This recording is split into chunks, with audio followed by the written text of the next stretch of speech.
السلام عليكم ورحمة الله وبركاته. عمل قد تعمله فيحبط كل عملك وكل طاعتك وكل قربك من الله الذي تظن أنك قد تقربت إلى الله فيه.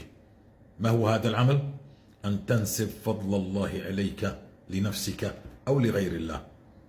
هذا ما حصل معي في 2015. ماذا حصل؟ كنت على طاعة كبيرة جدا. كنت على 30,000 استغفار يومي لمدة 6 أشهر. كنت على 13 ركعة من قيام الليل. كنت على 5 صلوات في 6 أشهر، 5 صلوات في تكبيرة الإحرام الأولى. نعم، كنت على قيام الليل في 13 ركعة. كنت على دروس ألقيها في المسجد، فكانت الطامة ليلة القدر. ماذا فعلت؟ عندما أعطيت دروس في ليلة القدر في 2015 في رمضان، في ليلة 28 و 29، يعني انبهروا الشباب في هذا الكلام الذي قلته، فسألوني: أبو أحمد، من أين لك هذا؟ منين جبت هذا الكلام يعني؟ قلت لهم: هذا اجتهادي. فوالله الذي لا إله إلا هو كدت أن أطير في السماء من كثر العبادة والقرب من الله.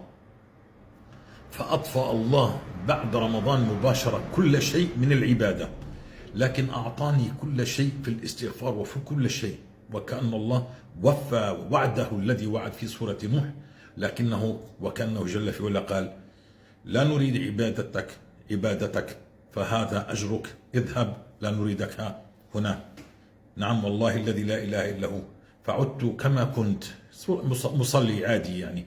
والله كنت أصلي 5 صلوات في تكبيرة الإحرام الأولى، تكبيرة الإحرام الأولى في ال5 صلوات، قيام الليل 13 ركعة. نعم، من الصدقات الدروس. كنت أأمر بالمعروف وأنهى عن المنكر. كنت أعطي دروس في رمضان، في كل صبيحة رمضان، كل يوم في رمضان لمدة 20 يوم. وكنت أعطي قبلها كل يوم خميس درس في المسجد لمدة 6 أشهر، الحمد لله رب العالمين.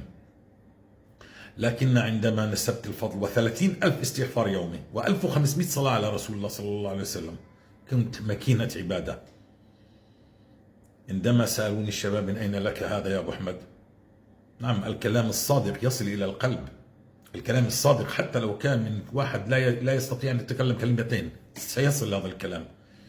فقلت لهم: اجتهادي. سبحان الله، أوقعني إبليس في هذه الجملة. مش أقول هذا فضل الله علي وليس لي من الأمر شيء وكله من عند الله والخير كله من عند الله. نعم، فوالله إن الله أطفأ كل هذه الهمة مباشرة. درس ما استطعت أن أعطي، ولا أن أستغفر، أعود للاستغفار، ولا أن أعود إلى الصلاة ال5 صلوات في تكبيرة الإحرام الأولى. انتبه أن تقول: إنما أوتيته على علم، أو إنما أنا خير منه، أو أن تنسب فضل الله عليك. هذا العلم الذي علمك الله هو من عند الله. قل دائما: هذا فضل الله علينا. والرزق الذي بيديك هو من عند الله، فقل: هذا فضل الله علينا. هذا هو بيت القصيد. انتبه، هذه الكلمات قد تغفل عنها وتحبط عملك وتبقى شقي كل حياتك. وانت لماذا انا اعبد الله وانا اركض الى الصلاه وانا اعمل واعمل ولا اعمل الذنوب، لكنك هذا الذنب الوحيد الذي اقترفته. نسبت فضل الله عليك وكل هذا الخير اللي حولك الى شطارتك، الى فكرك وفهمك.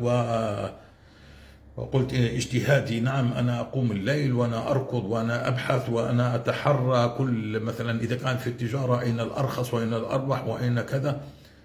ونسيت فضل الله عليك الذي ساق إليك هذا الخير. أنت ولا شيء وأنا لا شيء، نحن لا شيء. هذا فضل الله علينا، تفضل علينا، فقل الحمد لله، ولئن شكرتم لأزيدنكم.